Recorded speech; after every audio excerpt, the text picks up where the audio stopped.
for reference.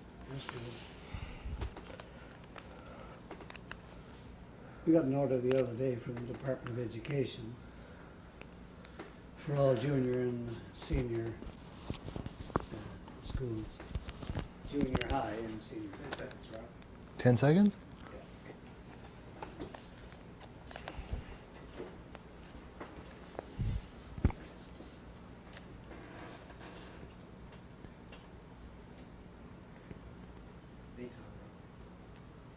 We were speaking last time about the 1928 and the 1932 campaigns.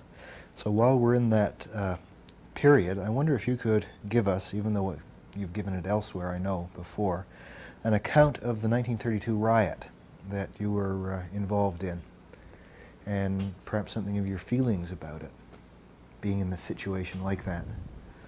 Well, times were bad. There was a lot of discontent, a lot of unhappiness among the people. Times were bad. It's one of the many periods through which Newfoundland has passed, with unemployment and hard times and no confederation, no unemployment insurance, nothing but nothing on the earth. Well, that's not quite true. I was going to say nothing except dole. That wouldn't be quite true. You could go to your church might, and the church usually would be as poor as the rest of the country. But the church might be able to help you. You could go to a relative, and if the relative could, no doubt the relative would. Really, practically, there was nothing for you but dole. And the dole, you know, was 6 cents a day. That's $1.80 a month. 12 times $1.80, it's not even $25 a year. For you, and the same for your wife, and the same for your children. It was destitution, it was despair. And the people, of course, obviously, in a bad mood. The whole world was in a frightful state, which began, as you know, in the fall of 1929, the Wall Street crash, with people jumping out of, 20-story buildings down to their doom on the sidewalks. I remember going to New York. I wrote a book called The New Newfoundland.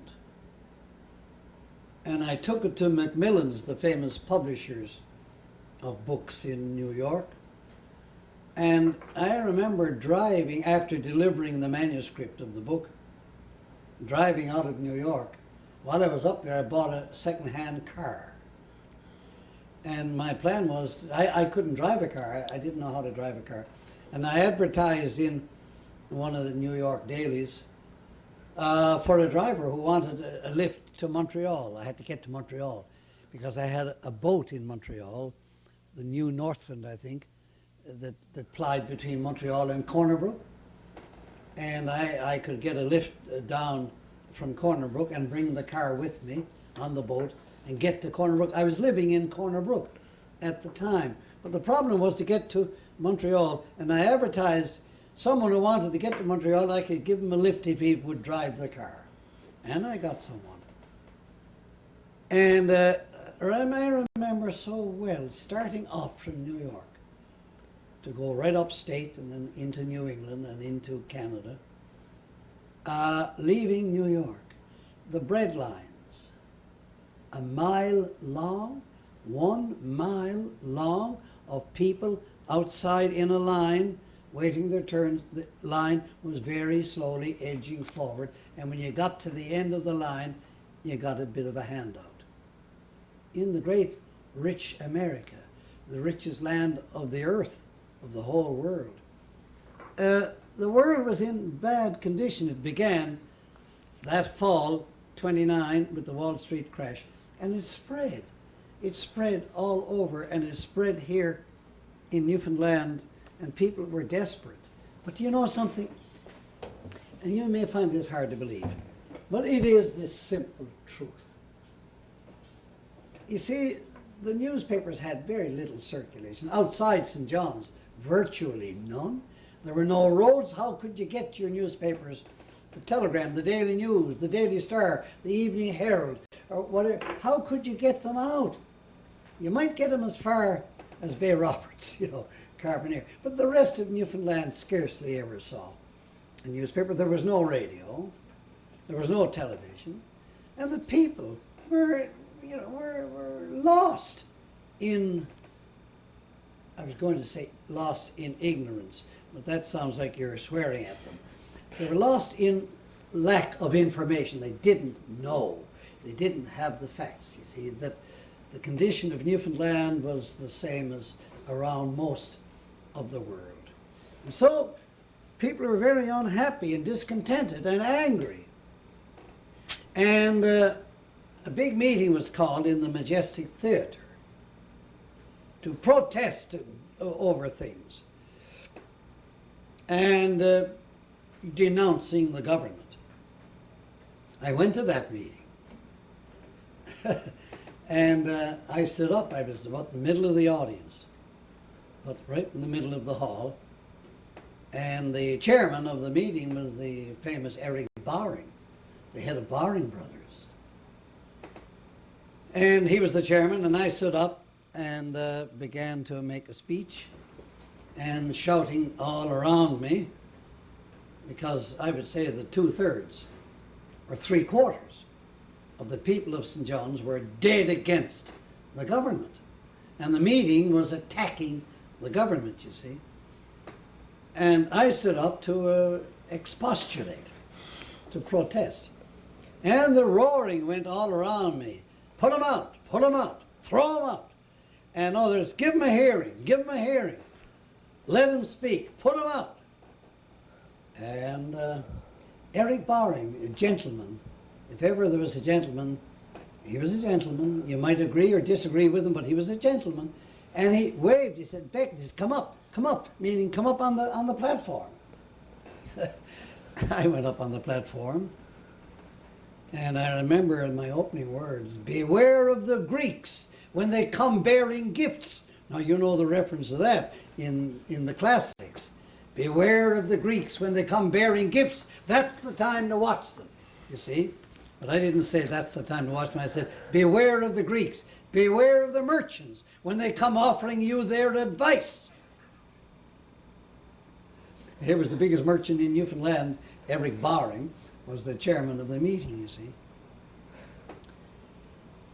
Well, they adopted resolutions attacking the government and decided to present those resolutions to the bar of the House of Assembly. Now, that's lawful, you can do that.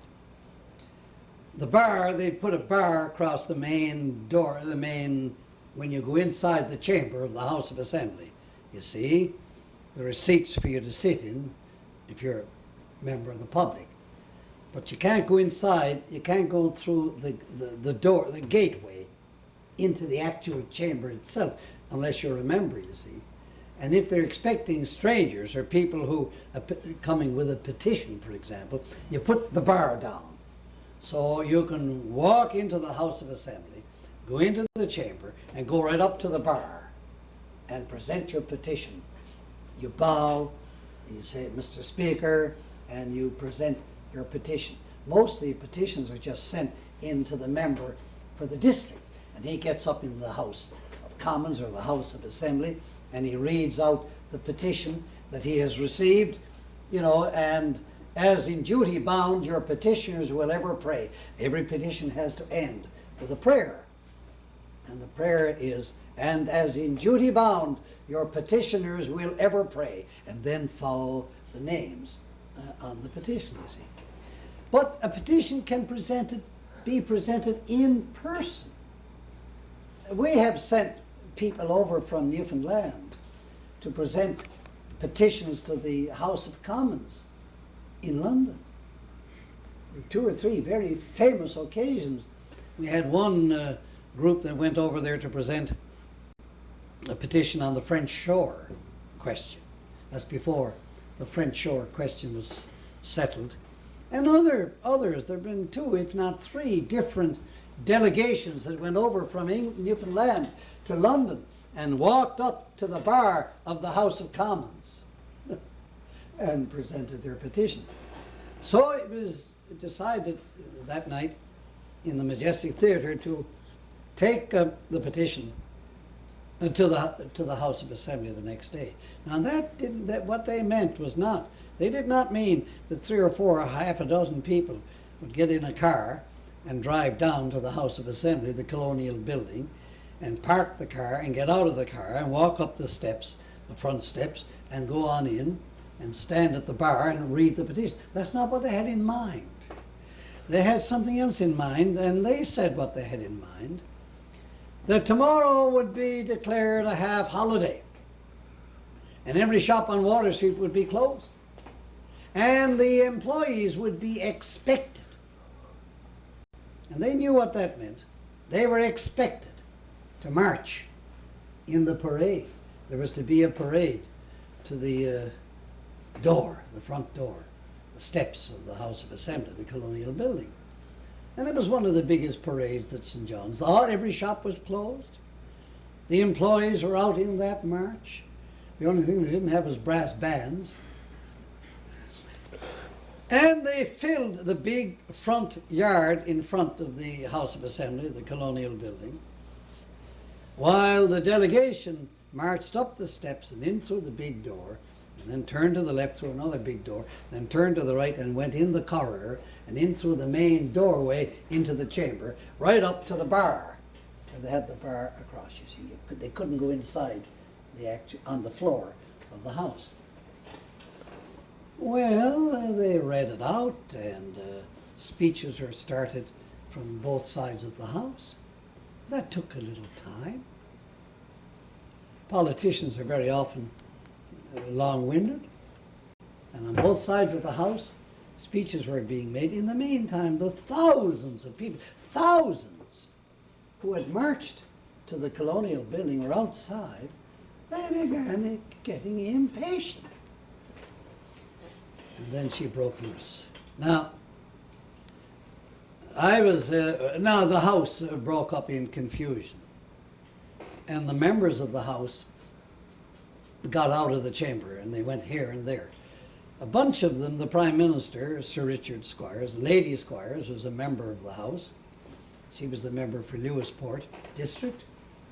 Gordon Bradley, who was the Solicitor General. Jim Bindon, who was the Minister of Finance. I was not a member of the House, I was not a minister, I was not a member, but I was a close friend of Sir Richard Squires, strong supporter. Had you been in the gallery during the speeches? Yes, I'd been in the press gallery, you see. And we came in there, and the Inspector General of Police, the title was still, that was the title. It was a few years later that they changed the title to Chief of Police. He was the Inspector General of Police, you see. Charles H. Hutchings. He was there. And now, in the meantime, the crowd outside got completely out of hand. And they were not only in the front of the building, but they got on the side of the building. They picked up a truck and went down Colonial Street, where the old Bishopfield College had been torn down to make room for the new one that's there today. And the place was full of bricks, half bricks and whole bricks, where they had torn down the brick building. They loaded up the truck and drove back to the building to give them, there were no rocks around in the yard, so they went and got bricks, you see. And these bricks were flung, they broke out every window in the building. Then they invaded the building. They went into the archives, the library, the legislative library. The librarian was Miss. She was an elderly lady. I think her name was English, Miss English, I think. I wouldn't swear to that. They took everything out of there, flung it around on the ground outside. She had a piano. They brought her piano out, outside through the window, and somebody got thumping at the piano. Now, the room where we were, the wall of the colonial building, you see, is about that thick. It's an old building. It's well over 100 years old, well over. What am I talking about? It must be close to 150 years old. And the wall was about that thick, you see. And our room had a big window in it, but the window was out, you know, facing the front, the face of the wall. That left, you know, about that deep into the room, you see. And it was that shape, not straight. It was, you know, slanted. From here to here was not as wide as the width of the window. You understand? It was slanted in. And there were big curtains that hung down over each window, you see. And these bricks were coming in through that window. There wasn't an inch of glass left. And I remember that the Inspector General, who had a walking cane, poked the curtains, pushed them aside. He wanted to look out. And I remember Squire saying to him, "Hutchings, get away from that window." This is the Prime Minister telling the Inspector General, you know, to behave. Because what happened was, as soon as he moved that curtain, then the people outside knew there were people in that room. And then came the bricks. Well, they got dark. It got dark, or more dusk anyway, more than dusk. The crowd outside, the roaring and the yelling going on all the time, didn't stop at all, you know. A thought struck me, and I said to the Prime Minister, "Look, sir," I said, "if word could be got to His Grace the Archbishop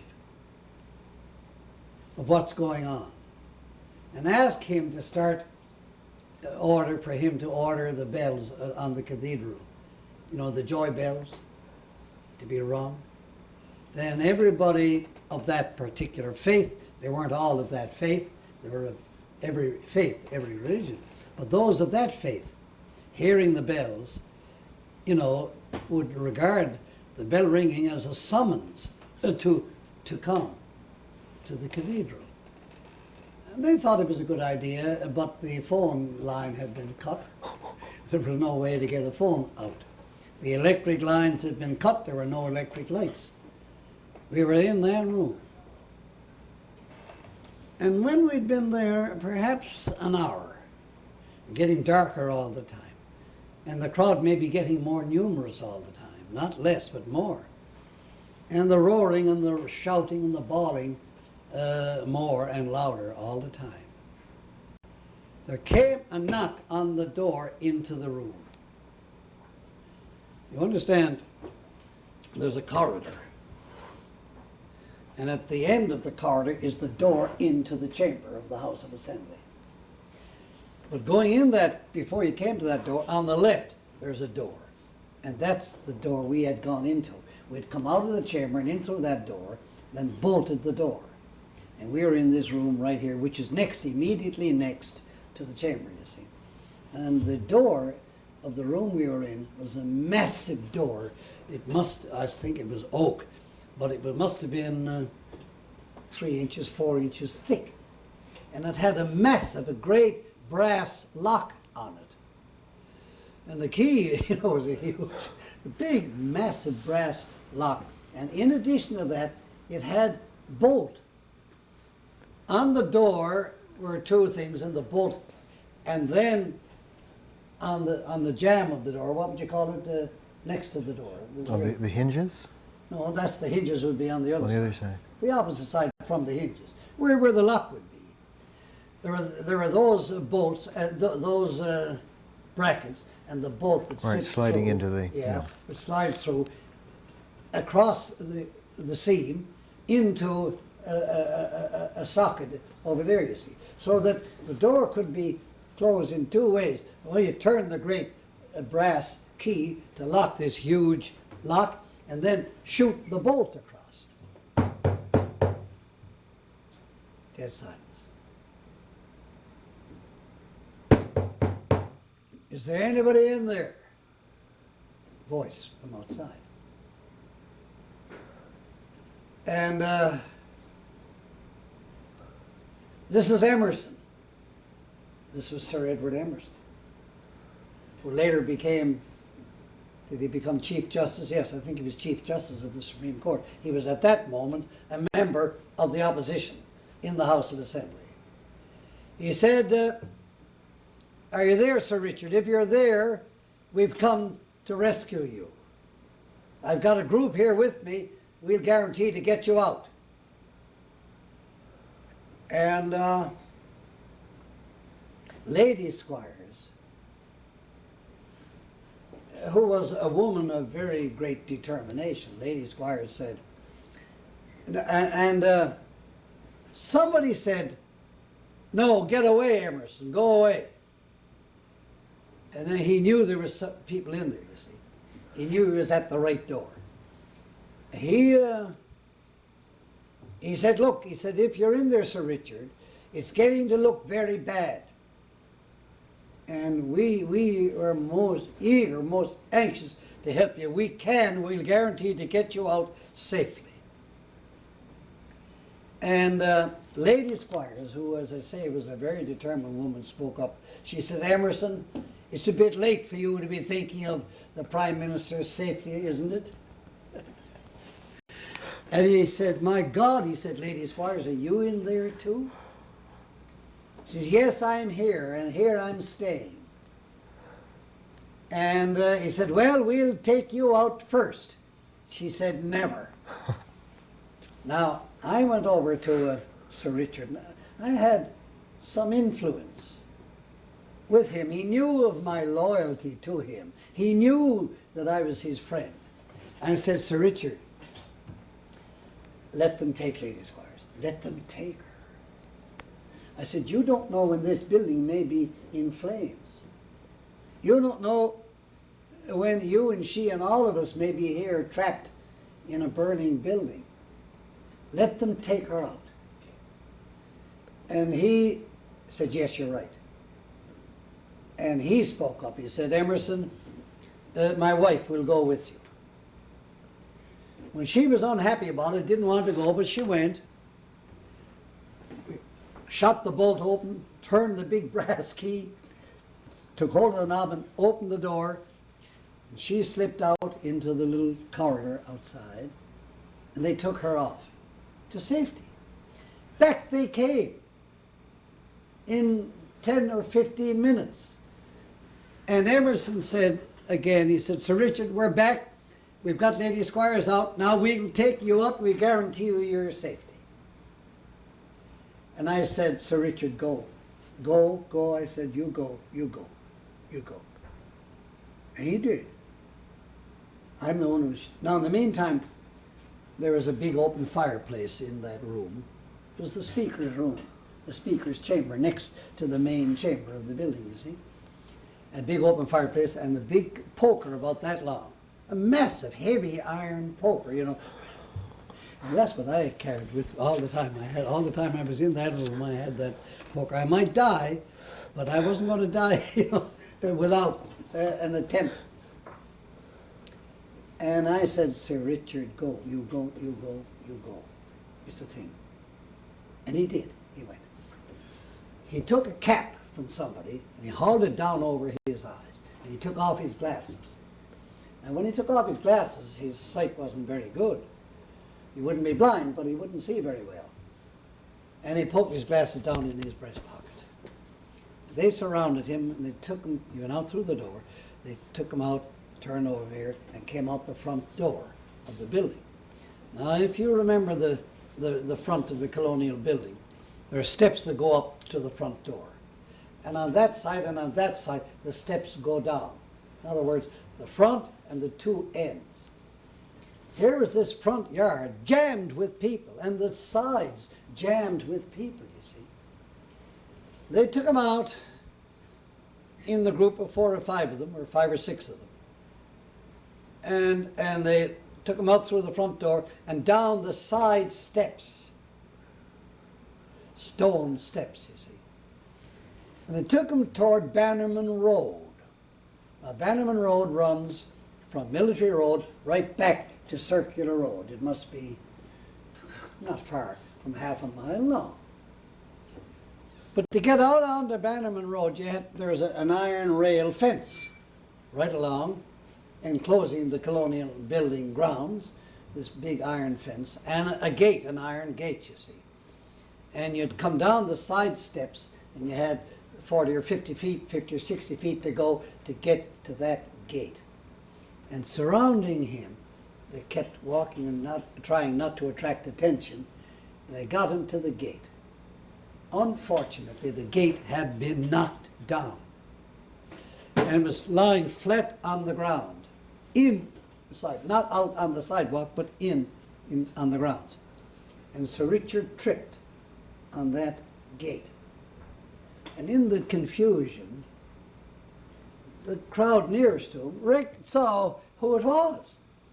And they shouted, "Here's Squires, he's here, he's here, he's here." And they, calling to the crowd. And the crowd, swelled, the crowd that got to know. There was a man who was famous in St. John's at the time, Tommy Toe. That wasn't his name, but that was his nickname, Tommy Toe. Everybody knew him in St. John's, and everybody knew him as Tommy Toe. Tommy Toe got in front of Sir Richard Squires, and anyone who tried to take a poke at him, and many did, he'd poke back at them. He was defending Squires. And the crowd got around, and instead of going out through the gate onto Bannerman Road, they were pushed by the crowd diagonally back and diagonally toward Military Road and out through the main gate of Military Road. See, here's Bannerman Road, here's Military Road, here's the colonial building, and the front is there, and the front gate of the iron rail fences here. And they had tried to get them out to that gate, and they worked their way across with the crowd pushing them, and the crowd roaring, "Down to the harbour with him, drown the bastard, roaring, I tell you. And they were pushed out through the main body of the crowd then, in the center, in the front of the... The whole crowd pushed them out through the main gate of the, on the Military Road, and across the road, across Military Road, to the head of Colonial Street. Colonial Street. And you go down Colonial Street, and on your right as you went down Colonial Street was the gate into Bishopfield College, you see, where I had gone for 5 years. And here was this crowd. Now the street, Colonial Street, couldn't take that crowd spread out, so they were pressed in, you see. And the crowd behind them were out more, and they would press in, and down there headed for the harbour. And a man, I wish to God I could remember his name at the moment, down Colonial Street, maybe 100 feet, on the left side going down, in other words, the eastern side of Colonial Street, was standing in his door. I don't know why, whether it was just Christian charity, whether he was a liberal or what, I don't know why. He was standing in his door, he said, "In here, in here, in here." And the group around Squires pushed him and guided him to that door. And the man let him in, closed the door behind him. Squires came in, went in through the corridor, the man let him in to the back room, the kitchen. The kitchen was at the back of the house. But there he was, he wasn't drowned. And he wasn't dead. And he took his glasses out and put them on. And he said, "We're on Colonial Street, aren't we? What do we do now?" And the owner or someone, probably the owner of that house, someone in the group said, "Sir, the thing to do now is to go out through the back door and go through our backyard and go to the backyard of the next street, which was Bannerman Street, not Bannerman Road." If you can picture now, here's Colonial Street, here's Bannerman Road, and here's Bannerman Street. It's in a straight line, but this is Bannerman Road, and this is Bannerman Street. and here's Colonial Street, parallel. And when you went out through the back door of the house on Colonial Street, you're in a backyard, and then there was a fence, and then there was a backyard, and then there was a door, and you're in a house on Bannerman Street. Do you follow that? Yeah. And this was the plan. So they phoned for a taxi to be at the door of the house on Bannerman Street. Now the crowd in the meantime were still going down Colonial Street. They didn't know that he had got refuge in this house. And they were pushing down to drown him.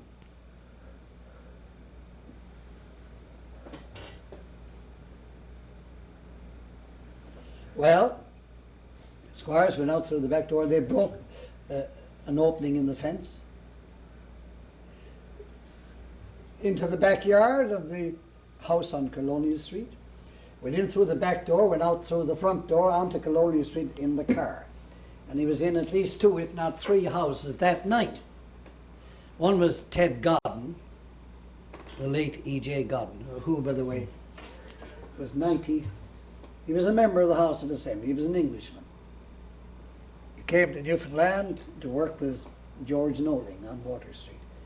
And about a few months before he died, he came to see me here a couple of years ago at my office in the encyclopedia office, Newfoundland Book Publishers, and I taped a long interview with him.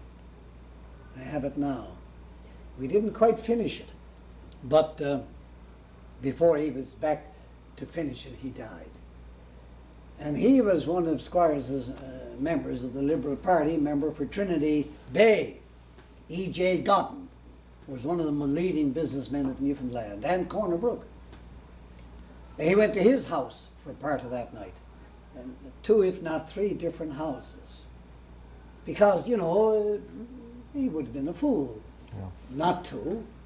He wasn't trying to get killed. He wasn't trying to be assassinated or drowned or shot or killed in any way. Would the crowd have killed him if they'd got him down Oh, the who knows? waterfront? Who will ever know? How can anyone ever know? I wouldn't think for 1 minute if there were 2,000 or 3,000 men enraged and all emotional and excited going down, how many of those would actually want to murder him? Maybe not 1, maybe only 1, maybe only 10, who knows? In a mob is a mob, don't forget, a mob is a mob. Well, when they couldn't get him, they started what they didn't do that night in St. John's. The looting and smashing. They went up to the liquor controller on Water Street, at the corner of Water Street and Springdale Street. So happens that long before that was a branch of the controller, it was a printing office, and that's the office where I had the first job of my life, the plain dealer. In 1915, when I left the Bishopfield College, I had to get a job, and that's where I got a job, the first job of my life. Printer's apprentice, printer's devil, learning the printing trade, in that same building. And that was one of the oldest, it is at this moment, one of the oldest buildings in St. John's. And now it was a branch of the liquor department. And the mob went there, and they went in, they smashed the doors down and got in, and they began passing the bottles out, like a bucket brigade, like a bucket brigade, you know. And the champagne and the wine, outside the crowd just tossed that away. They wanted the rum, the good, wholesome Newfoundland, Barbados rum. Well, they went to various places, went down. One crowd went down on a wharf and got a big wharf stick, one of these big round sticks, maybe 50 feet long, for a battering ram. That's how they broke open the, I think it was the controller on Duckworth Street. It was a couple of doors away from the Daily News office. And they used it as a battering ram to smash into that building. They took over St. John's. It was utterly lawless. And the GWVA, the Great War Veterans Association, the precursor of the Canadian Legion. See, there was no Canadian Legion. We were not Canadians. We were Newfoundlanders. And there was the GWVA, and they came out asking for volunteers to meet at the CLB Armory. And they got a lot of volunteers, war vets, and they enlisted them in so many to a squad, and this squad in charge of a man went off, and this squad and the other squad, squad after squad. They went around patrolling the streets of St. John's. How long after the Night. rioting? That same night? That same night. The next day, by the way, the mad rumors were going around that Squires had resigned. It so happened that I was in his law office, Squires and Curtis, which was on Water Street, not his official governmental office as Prime Minister, but his private law office. He was a lawyer. And Leslie Curtis was his partner. And Curtis and I were friends, and so was Squires and I. And I was in Squires, and we were talking about it. I had been through it. And I was telling Leslie Curtis, you know, describing it. And in walks Sir Richard Squires.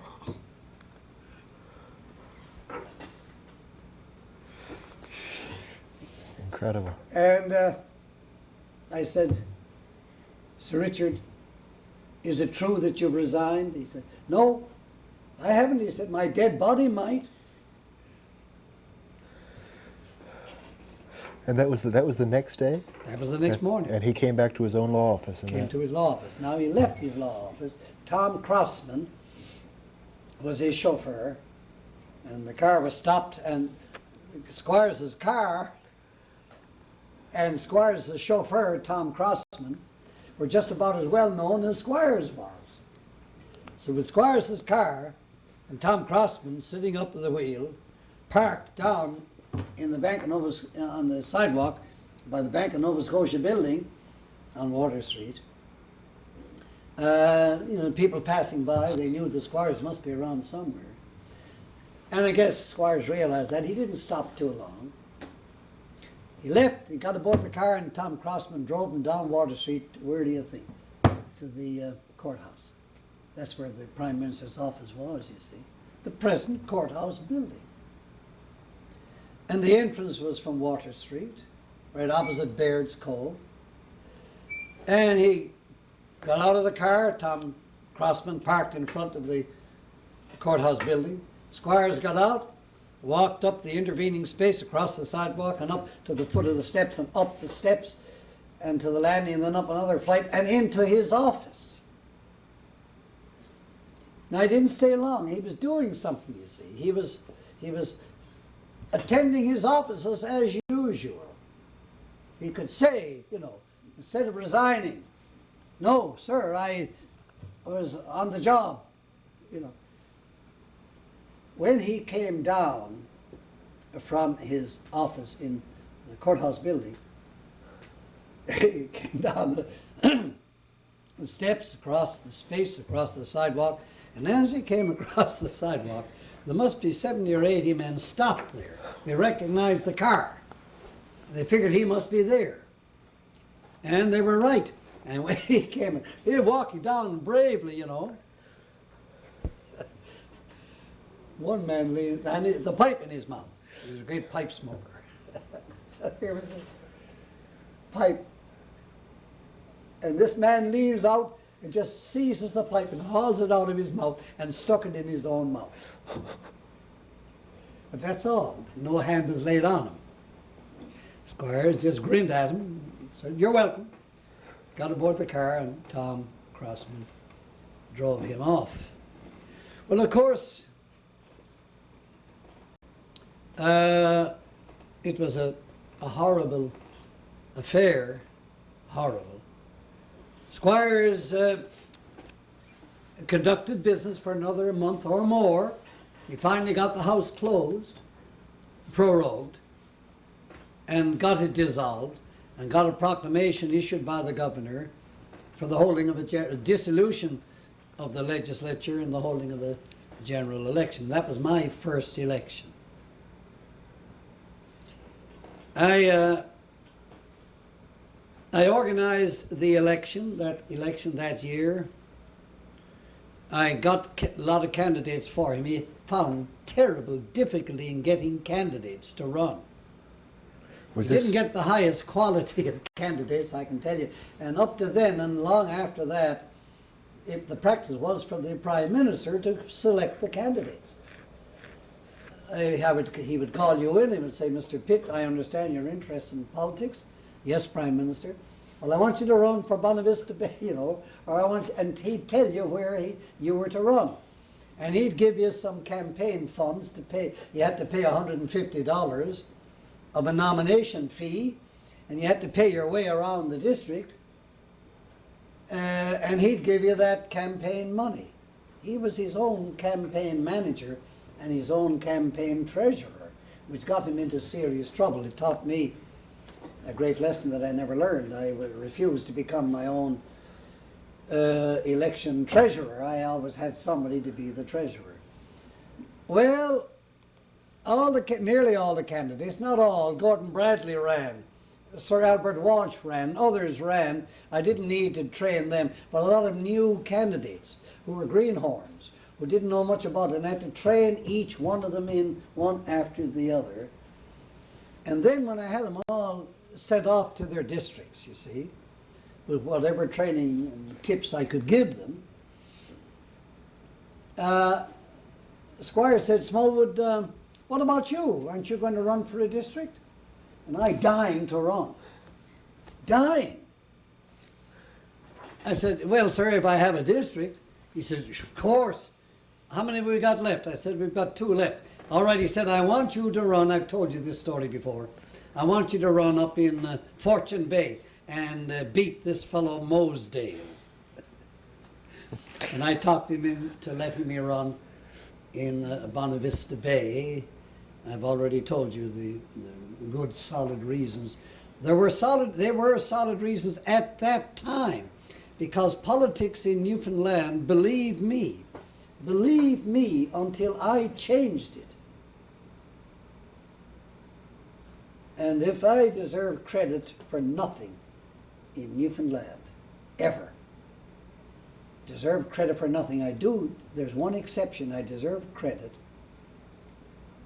for being the man who took politics out of religious sectarianism, or perhaps I should put it the other way, who took religious sectarianism out of politics. You know, the best way to do that was the way I adopted. I was smart enough, clever enough, shrewd enough to realize that the one way was not to talk about it, not to denounce it, not to condemn it, not to run it down, not talk about it at all, but to give the people something more vital to get angry about, to give them something more important to get debating, to get arguing about. And God knows I did. I gave them so many things to get arguing about, they forgot whether they were Roman Catholic or Pentecostal or Salvation Army or Anglican or United Church, the Methodist Church. There was no United Church then. Or Presbyterian, or what? Congregational. You know, there were bigger things that I introduced. Economic development, starting this industry, starting that industry, starting the other industry. And I felt, and I feel to this moment, it was a lot healthier for Newfoundland, for people to get worked up and excited about those great issues than to argue about what religion are you.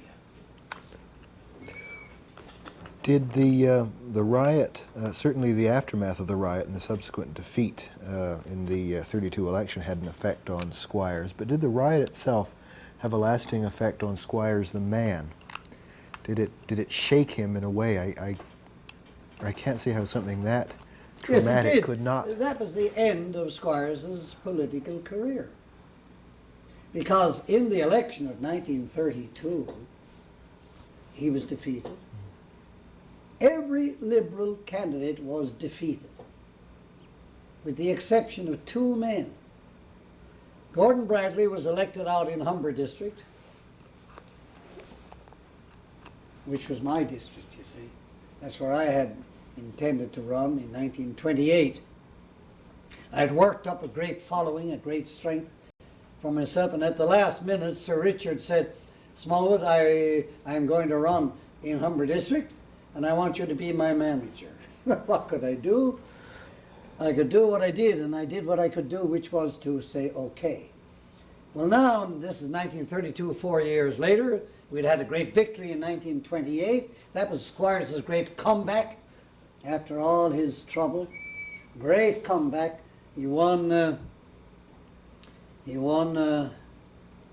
election hands down, you know. But now in 1932, he was defeated. Every candidate he had was defeated, with the exception of two men. Gordon Bradley in Humber District, that great, inviolate, invulnerable Liberal district, you see. And R.G. Starks, Roland Starks in Green Bay, which of all districts in Newfoundland was the most determined Liberal district, the most determined. The first time that went Tory was under Mr. Peckford, who had, as you must know, been the secretary, I think was the title. I don't think he was chairman, I think he was secretary of the Liberal Association of Green Bay. I know when that association invited me down to Springdale to be the speaker at their big banquet, the man who was secretary, and I think the man who introduced me, was Mr. Peckford, because he was a great Liberal, you know. And like that other great Liberal, John Crosby, when that other great Liberal, John Crosby, decided that he thought he would be a much better premier than I was, and ran for the premiership, ran for the leadership of the Liberal Party, Mr. Pickford, that other great Liberal, supported him. But still as a Liberal, because John Crosby was calling himself a Liberal, because how could he do anything else when he was running for the leadership of the Liberal Party? He couldn't call himself anything but a Liberal. And when Mr. Peckford got behind him to support him, he thought he'd be a better Liberal Premier than I would make a Liberal Premier. And so he, as a Liberal, got behind that other great Liberal, John Crosby. When he did that, he went the whole hog. Because when John Crosby, having failed dramatically, spectacularly, Newfoundland had never seen anything like the smashing defeat that I gave John Crosby. When John Crosby got squelched, you know, like an insect, you put your foot, you just squelch him. That's what I did. And when that happened, John Crosby went Tory, and lo and behold, after that great Liberal Crosby went Tory, that other great Liberal Peckford also went Tory.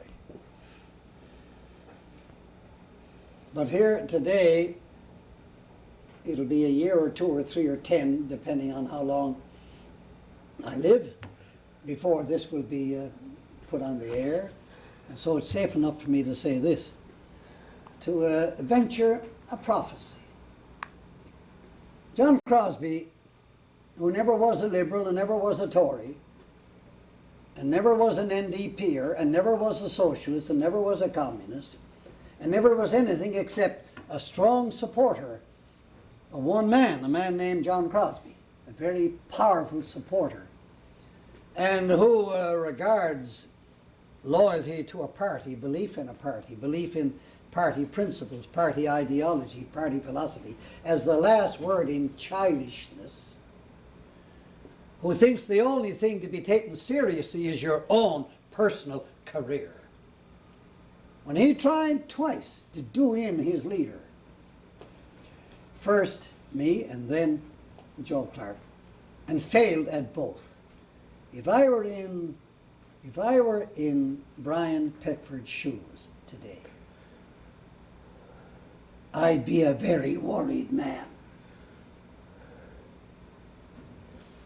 Because John Crosby He's determined to be premier of something. He's got to be boss man somewhere, something.